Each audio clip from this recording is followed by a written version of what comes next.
Assalamualaikum warahmatullahi wabarakatuh. Waalaikumsalam warahmatullahi wabarakatuh. Hai sobat-sobat Abah. Perkenalkan, kami mahasiswi dari Universitas Islam Syekh Yusuf, Fakultas Ekonomi dan Bisnis, jurusan Manajemen. Perkenalkan, nama saya Salo Zafirah dan rekan saya Najwa Putri Dewi. Dan di sebelah saya ini ada Abah Abdillah Sani selaku dosen pengampu mata kuliah Hukum Bisnis. Baik, di sini kami akan berdiskusi materi tentang di mana batas antara meniru dan inovasi. Baik, tanpa berlama-lama, mari langsung saja kita mulai diskusi ini. Abah, izin bertanya, dalam pandangan Abah, apakah masih mungkin di zaman sekarang menciptakan sesuatu yang benar-benar original, ataukah semua inovasi sebenarnya versi lain dari ide lama? Baik, terima kasih. Abah, apakah meniru ide berarti mengurangi nilai orisinalitas dalam berkarya? Oke, baik, pertanyaan yang bagus. Jadi kita harus paham dulu apa itu meniru, ya, copying, juga apa itu inovasi. Ya, meniru artinya ada sesuatu yang jadi contoh, kan? Ada sesuatu yang jadi contoh untuk kemudian kita buat yang baru tapi sesuai dengan contoh itu. Kalau meniru boleh dikatakan ya 100% sama dengan apa yang jadi contoh. Katakanlah misalnya produk apa sih yang biasanya ditiru, misalnya katakanlah bikin boneka Barbie gitu ya, rambutnya, tubuhnya, terus kemudian bahannya dan sebagainya. Kalau meniru itu berarti ya benar-benar diambil semuanya. Artinya tidak ada di sini faktor melakukan pengembangan produk, karena produk itu langsung ditiru aja kopi. Ya seperti kamu punya kertas fotokopi 100% diambil. Aslinya ini mesin bekerja plok keluar itu sama dengan aslinya, tidak ada perubahan, tidak ada pengembangan. Kalau mengcopy itu berarti kita akan berhadapan dengan hak kekayaan intelektual atau haki. Seperti misalnya saya punya lagu ciptaan gitu kan, terus kemudian sama orang lain lagu ciptaan saya itu dinyanyikan sama dia dengan sama persis nadanya.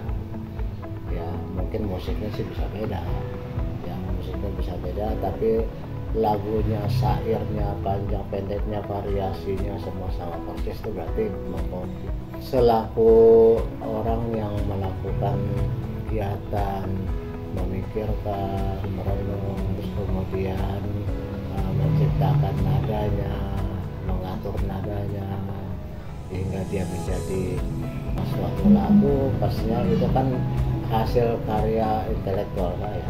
Sehingga kalau misalnya itu kemudian dinyanyikan oleh orang lain ataupun malah diakui sebagai punya orang lain, ya tentu saya berhak untuk mengklaim, dengan catatan saya pun punya bukti bahwa itu memang punya saya. Kalau misalnya dinyanyikan orang lain, tiba-tiba si Galih yang nyanyikan, terus kemudian dibilang itu lagu saya gitu, bukan lagunya siapa, ya kan nanti akan terjadi perdebatan. Tapi saya nggak bisa membuktikan prosesnya yang saya alami selama membuat lagu itu, nggak saya buktikan, nggak bisa buktikan. Kan pastinya sebelum dia menjadi lagu ada proses bagaimana saya melakukan pemilihan nada, terus kemudian menyusun musiknya dan sebagainya, proses pembuatannya saya nggak bisa buktiin. Nah, malah si Galih yang kemudian datang Kementerian Hukum langsung minta bahwa lagu itu didaftar atas nama dia. Ya otomatis dia yang dihapus, saya nggak bisa. Sehingga nanti kalau misalnya lagu itu populer, lagu itu kemudian mendatangkan cuan, yang dapat ya si Galih. Saya bisa gigit jari doang. Padahal Galih melakukan copying atas lagu saya, berarti dia melakukan pelanggaran atas hak kekayaan intelektual. Saya walaupun memang realnya melakukan penciptaan, tapi yang tahu cuma Allah. Nggak ada buktinya, nggak ada saksinya, gitu kelemahannya. Di sini sebenarnya bahwa kekayaan intelektual itu bisa didasarkan hakinya, bukan hanya lagu, bukan hanya lukisan, bisa berupa tarian, bisa juga berupa naskah cerita, bisa juga novel, buku, atau apapun juga yang keluar dari hasil pemikiran seseorang. Tapi kemudian ada lagi bentuk yang lain, dia melakukan suatu produksi terhadap suatu produk, tapi mungkin hanya diambil ke bagian-bagian tertentu saja yang sama.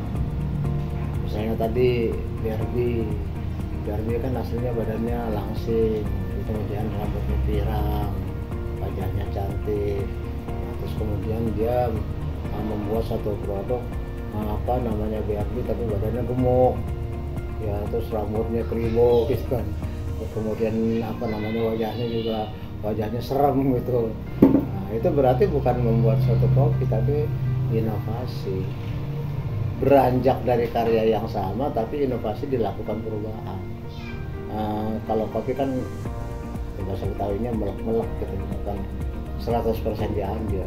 Tapi kalau dalam inovasi berarti Galih mengambil ide dari lagu saya, tapi mungkin refrainnya dirubah, syairnya dirubah. Barangkali pernah juga kamu katakanlah misalnya, makanya kemudian dalam suatu produk, misalnya sepatu, ya, atau aqua, air minum mineral. Awalnya aqua, tapi kemudian banyak sekali produk-produk yang nyamain seolah-olah namanya aqua. Misalnya apa? Satwa, ya kan? Aquaria, gitu kan? Nah, jadi namanya tuh dipleset-plesetin gitu, ya. Terus apa lagi? Sepatu Nike kan tulisannya Nike, tapi kemudian dibikin lagi produk yang benar-benar tulisannya Nike gitu, Nike kuda, ya, Nike benar-benar seperti itu. Jadi bunyinya yang diambil, cara tulisannya sama beda, tapi bunyinya yang diambil. Sekian banyak sekali produk-produk yang seperti itu termasuk ke dalam inovasi, karena dia ngambil idenya dari produk orang lain, tapi kemudian dia melakukan perubahan. Kira-kira sekarang masih ada nggak produk yang murni benar-benar suatu produk baru yang tidak based on produk lama? Menurut saya sebenarnya Nggak ada. Masa nggak ada sih? Indonesia kan berkembang terus. Sementara produk-produk itu juga bertumbuhan produk-produk baru. Pasti ada, ya. Katakanlah misalnya minuman air murni, ya. Mungkin namanya dibeda-bedain, tapi kemudian bahwa air murni atau aqua yang muncul pertama itu kan dalam bentuk yang botol 1 liter, terus kemudian kebanyakan orang beli itu gede, berat bawahnya, terus kemudian kan nggak bisa habis itu kan, lama, masa sekaligus habis 1 liter kan mungkin. Maka kemudian dari aqua sendiri dikeluarkan dalam bentuk gelas, ya kan, dari bentuk yang 1 liter menjadi gelas kan perubahannya jauh, tapi masih sama-sama dari aqua. Tapi kalau misalnya ada produk lain yang kemudian menciptakan sama-sama air minum mineral, lalu kemudian menciptakan bentuk botol yang berbeda sama sekali, atau mungkin bukan aqua tapi jenis apa, katakanlah kayak misalnya jenis madu, itu kan baru yang beda sama sekali dengan aqua, tapi sama-sama buat minum. Dia juga beda dengan Coca-Cola. Nah, dia bikin sendiri baru, yaitu limun soda dengan limo, ya. Berarti kan baru. Nah, itu berarti inovasi, bukan inovasi, malah sesuatu hal yang baru. inventory namanya kalau begitu. Jadi ada inventory, ada inovasi, ada copying. Kalau inventory ini sesuatu yang tadinya memang belum ada. Walaupun jenisnya sama-sama untuk diminum, tapi beda. Berarti itu inventory gitu. Ada lagi nggak kamu bisa nemukan contoh lain yang inventory walaupun sama-sama jenisnya? Misalnya apa dulu kan yang namanya handphone itu kan awalnya itu kan gede ya, kayak HT-nya Satpam ya. Terus ada ininya apa namanya belalainya ya. Nah, terus kemudian berubah lagi jadi apa tuh? Asia ya. Tahu kan? Masih tahu kan Asia? Oke, Asia. Terus berubah lagi jadi apa? BlackBerry kan? Ya kan, BlackBerry. Terus kemudian lagi berubah jadi seperti ini. Apakah ini kemudian inventory atau copying atau inovasi? Inventory. Menurut kamu? Kalau dari dasarnya dia merupakan alat komunikasi, ya sebenarnya dia inovasi. Ya kan dari yang udah ada, mulai dari apa namanya Ericsson kali ya, yang awalnya sekali Ericsson, terus kemudian jadi Asia kecil jelek gitu kan, terus kemudian berubah jadi BB juga kotak gitu, nggak menarik dia bentuknya.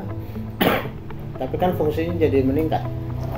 Ericsson itu hanya untuk untuk komunikasi, tapi dia nggak bisa ngirim WA, nggak bisa ngirim SMS ya kan, nggak bisa untuk foto, nggak bisa apa, cuma untuk ini aja lah, komunikasi aja. Terus kemudian berubah menjadi satu HP kecil yang namanya Asia.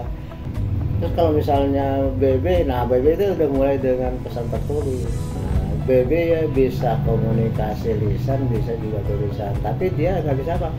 Nggak bisa ngirim gambar. Lalu kemudian masuk generasi berikutnya, bisa gambar, bisa tulisan, bisa lisan. Oh, sekarang bukan hanya gambar, bukan hanya tulisan, bukan hanya ucapan, tapi juga bisa memuat film, bisa untuk foto-foto selfie kayak kita sekarang ini kan. Perkembangan dari HP kan, intinya perkembangannya makin lama makin canggih, makin variatif ya kan, makin beragam, makin banyak, tapi ide dasarnya adalah alat komunikasi. Nah, itu apakah merupakan suatu inovasi atau merupakan copy atau merupakan inventory ya? Kalau dari fungsinya itu mungkin inventory, tadinya kan nggak ada. Tapi kalau dari niat dasarnya komunikasi berarti itu inovasi gitu loh. Oke, ada lagi yang ditanyakan? Sudah cukup, Pak. Sudah cukup, buru-buru selesai. Oke, mudah-mudahan walaupun singkat ada manfaatnya. Oke, silakan ditutup. Baik, dari diskusi kita hari ini kita bisa menyimpulkan bahwa meniru bukanlah hal yang salah selama kita belajar dan menghargai itu secara etis. Inovasi tidak selalu berarti menciptakan dari nol, tapi bagaimana kita mengolah sesuatu menjadi lebih baik dan relevan. Yang membedakan meniru dan inovasi adalah niat, proses, dan hasil akhirnya. Mari terus belajar dan berkarya dengan semangat orisinalitas sambil tetap menghargai karya orang lain. Baik, terima kasih. Kurang lebihnya mohon maaf. Wassalamualaikum warahmatullahi wabarakatuh. Waalaikumsalam warahmatullahi wabarakatuh.